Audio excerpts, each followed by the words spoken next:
नमस्कार स्टूडेंट्स। आज के जो वीडियो में हम जो टॉपिक आपसे शेयर करना चाह रहे हैं वो है लायबिलिटीज़ ऑफ डायरेक्टर्स या संचालकों के दायित्व। संचालकों के दायित्व को हम कंपनी एक्ट 2013 के हिसाब से 4 कैटेगरीज में डिवाइड कर सकते हैं। नंबर 1, लाइबिलिटीज टुवर्ड्स आउटसाइडर्स, यानी बाह्य पक्षकारों के प्रति उसके क्या दायित्व हैं। यानी कि संचालक जो कंपनी की ओर से एक एजेंट की पोजीशन या कैपेसिटी से कार्य करता है, ऐसी दशा में व्यक्तिगत रूप से आउटसाइडर पक्षों के प्रति वह जब तक लायबल होता है जब तक कि वह अपने अधिकारों के भीतर कार्य करते हैं, beyond under the rules regulation of the company, they are being act all the act being done by the directors under the act or regulation of the company। यदि संचालक कुछ एक्सेप्शनल परिस्थितियों में बियॉन्ड जो पावर्स हैं, उनको जो प्रदत्त शक्तियां हैं, उनके बियॉन्ड जाते हैं, तो उस स्थिति में वो व्यक्तिगत रूप से लायबल ठहराए जा सकते हैं। तो वो स्थिति क्या क्या हो सकती है? When the breach of fiduciary duty, यानी कि वो जब अपने गर्भित जो आश्वासन हैं उनको भंग करते हैं, या यानी कि बाह्य जो आउटसाइडर पक्षकार हैं कंपनी तथा संचालकों से कुछ गर्भित आश्वासन प्राप्त करते हैं। फॉर एग्जाम्पल, यदि ऋण प्राप्त करते समय बाह्य पक्षकारों को यह गर्भित आश्वासन होता है या इम्प्लाइड आश्वासन होता है कि जो संचालक जो लोन ले रहे हैं वो एक तरीके से जो अंतर्नियम में जो ऋण की सीमा है उस सीमा के अंतर्गत ऋण कंपनी के द्वारा लिए जा रहे हैं, तो ऐसी स्थिति में यदि संचालक आर्टिकल ऑफ एसोसिएशंस में जो ऋण की सीमा है उसके बियॉन्ड जाते हैं या उससे ज़्यादा ऋण लेते हैं, तो उसी स्थिति में एक तरीके से वो उनका ब्रीच ऑफ फिड्यूशियरी ड्यूटी या गर्भित आश्वासन भंग माना जाएगा और उस स्थिति में वो पर्सनली लायबल होगा। इसके अलावा प्रविवरण में जो प्रॉस्पेक्टस है, एरर और miss representation in the prospectus, यानी प्रविवरण में भूल या मिथ्यावरण की दशा में जिसकी जानकारी उसको है संचालक को और जाने अनजाने में, यदि थर्ड पार्टी उस प्रॉस्पेक्टस को पढ़ने के बाद कुछ अपना इन्वेस्ट या उसमें कुछ निवेश करती है, तो उस स्थिति में एरर या मिस रिप्रेजेंटेशन की दशा में डायरेक्टर्स को इंडिविजुअली लाइबल ठहराया जा सकता है। इसके अलावा liability for ultra vires acts, यानी कि जो अधिकार उसको प्रदत्त हैं उनके अधिकारों के बाहर यदि कोई कार्य कर रहे हैं तो एक तरीके से उनका उल्लंघन माना जाता है, अधिकारों को उल्लंघन माना जाता है, थर्ड पार्टी के प्रति उनकी एक लाइबिलिटी सुनिश्चित की जाती है। लाइबिलिटी एजेंट के रूप में, यानी कि एक एजेंट्स के रूप में भी वो थर्ड पार्टी के प्रति लाइबल होते हैं। कंपनी के द्वारा एक निर्धारित सीमा में रहकर ही वो यदि कार्य करते हैं तो कंपनी के बिहाव पर उनके कार्य, समस्त कार्य विधिवत रूप से एज पर लॉ होते हैं। लेकिन यदि कंपनी के बियॉन्ड एजेंट्स के रूप में वो कार्य कर रहे हैं तो उस स्थिति में वो पर्सनली लाइबल होंगे। Liability in relation to allotment, यानी कि एक कंडीशंस होती है कि जब आपको शेयर्स का अलॉटमेंट करना है तो उस स्थिति में कंपनी के द्वारा एक मिनिमम सब्सक्रिप्शंस प्राप्त किया जाना चाहिए। वो है जो इशूइंग जो कैपिटल है, इशू शेयर्स हैं, उनका 90% तक होता है। यदि इससे इनकेस यदि जो सब्सक्रिप्शंस है उसकी जो मिनिमम जो एक सीलिंग है 90% से कम रहती है और उस फैक्ट्स को जानते हुए भी अंशों का अलॉटमेंट करते हैं, तो उस स्थिति में वो संचालकों को निजी एक तरीके से लाइबिलिटी कहलाएगी। पर्सनल कैपेसिटी से वो लाइबल होंगे, यानी मिनिमम या न्यूनतम अभिधान प्राप्त नहीं करने पर आवेदन शुल्क लौटाना जरूरी होता है, और यदि वो आवेदन शुल्क लौटाने में या एप्लीकेशन मनी रिफंड करने में फेलियर होते हैं तो वो उनकी इंडिविजुअल लाइबिलिटीज़ होती है। इसके बाद नेक्स्ट है liabilities for the not getting approval from stock exchange, प्रतिभूतियों के लिस्टिंग्स के लिए उसको सेबी या security exchange board of India के यहाँ उन प्रतिभूतियों को निर्गमन से पहले उनका लिस्टिंग कराना जरूरी होता है। यदि सेबी के द्वारा उन प्रतिभूतियों के लिस्टिंग करने से मना कर दिया जाता है तो और उसके बावजूद शेयर या अंशों का अलॉटमेंट किया जाता है तो भी उसके लिए लाइबल होंगे डायरेक्टर। इसके बाद नेक्स्ट है liability in respect of allotment without minimum subscription, पहले डिस्कस कर चुके हैं। इसके बाद नेक्स्ट जो आपका है that is second one, liability towards the company, यानी कंपनी के प्रति उसके क्या दायित्व होते हैं। तो उसमें कंडीशंस क्या होती है, किन स्थितियों में कंपनी के प्रति वो लाइबल होंगे, where they have act ultra vires the company, यानी कि अधिकारों के बाहर कार्य करते हैं तो उस स्थिति में कंपनी के जो संचालक हैं वो व्यक्तिगत रूप से लाइबल होंगे। यानी कि कंपनी के यदि ऐसे कार्य करते हैं जो कंपनी के अधिकार क्षेत्र में नहीं है तो वे कंपनी के प्रति उत्तरदायी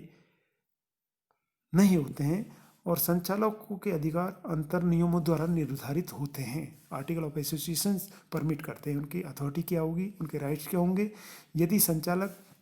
अंतर नियमों की आर्टिकल ऑफ एसोसिएशन के जो प्रोविजंस हैं उनके बाहर कार्य करते हैं तो वह उन कार्यों के लिए व्यक्तिगत रूप से उत्तरदायी ठहराए जा सकते हैं। इसके अलावा नेक्स्ट है आपका, नेक्स्ट वन है when they have act negligently, यानी कि लापरवाही से कार्य करते हैं तो उस स्थिति में यदि वो जो सफिशिएंट जो एक विजिलेंसी या सतर्कता होना जरूरी है उन कार्यों के लिए, यदि वो नहीं बरतते हैं तो उस स्थिति में कंपनी के दिन प्रतिदिन के कार्यों के प्रति यदि वो लापरवाही हैं करते हैं तो उस स्थिति में व्यक्तिगत रूप से लाइबल होते हैं। इसके अलावा थर्ड वन है when they where there is a breach of trust, यानी प्रन्यास का भंग करने पर, यानी संचालक कंपनी को हितों के पोषक माने जाते हैं इसलिए उन्हें कंपनी के ट्रस्टी कहा जाता है। अतः यदि संचालक कंपनी के साथ प्रन्यास भंग ब्रीच ऑफ ट्रस्ट करते हैं तो वे कंपनी के प्रति लाइबल ठहराए जा सकते हैं। फोर्थ वन है आपका मिस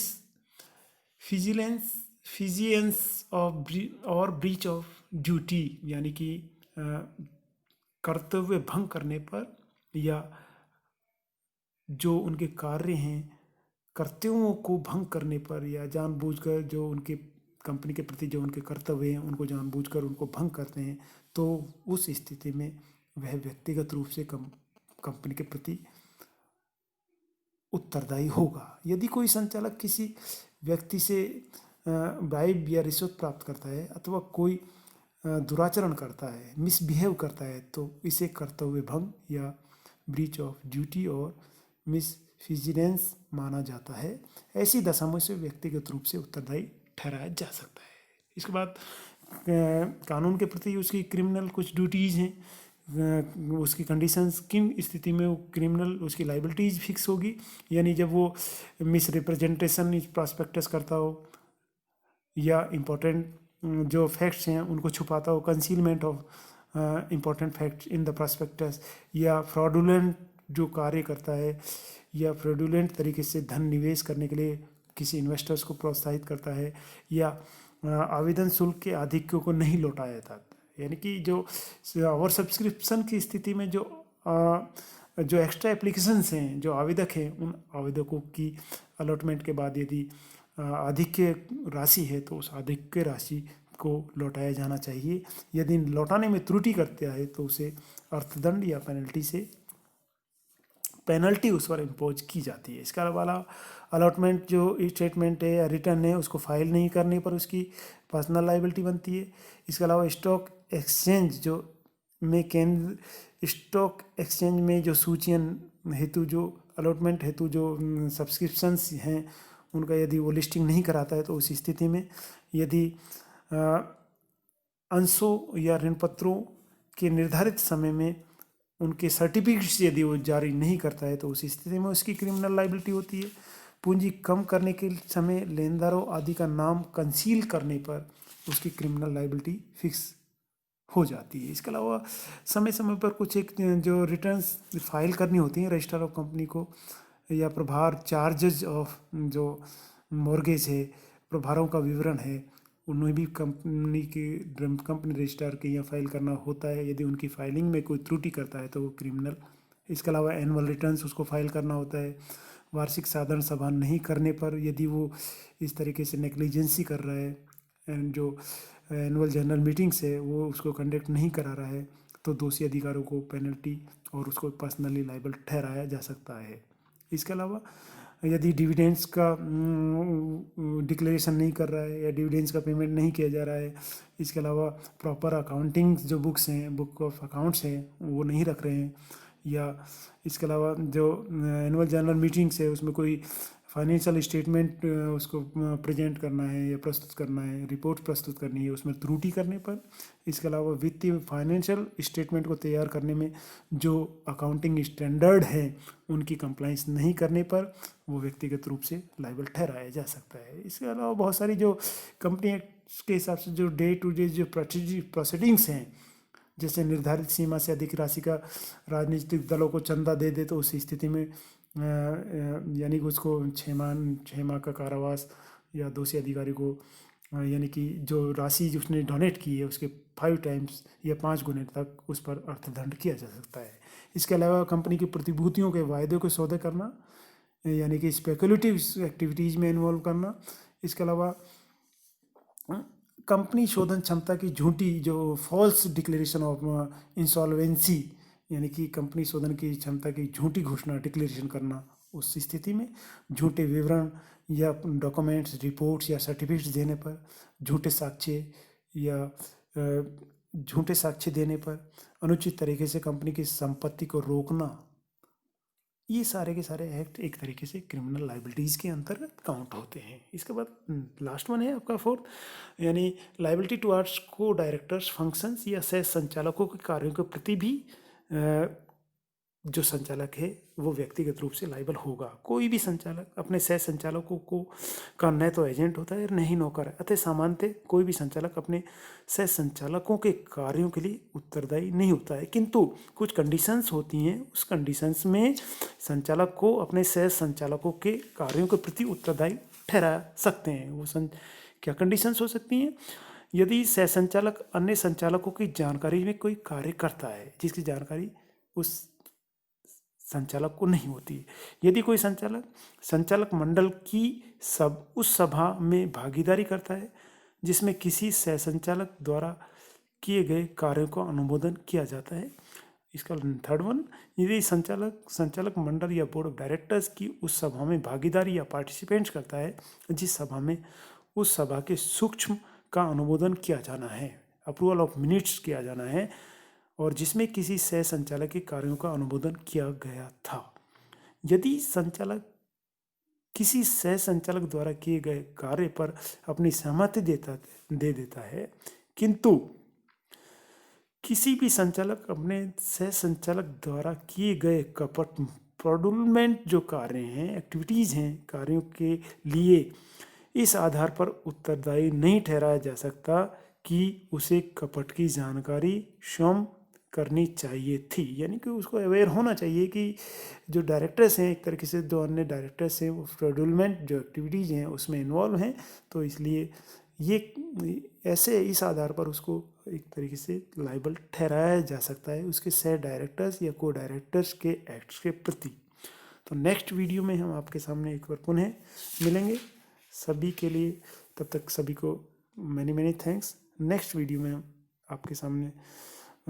मैनेजर जो पर्सन्स हैं या प्रबंधकीय पदाधिकारी जिन्हें हम कहते हैं उसके रिगार्डिंग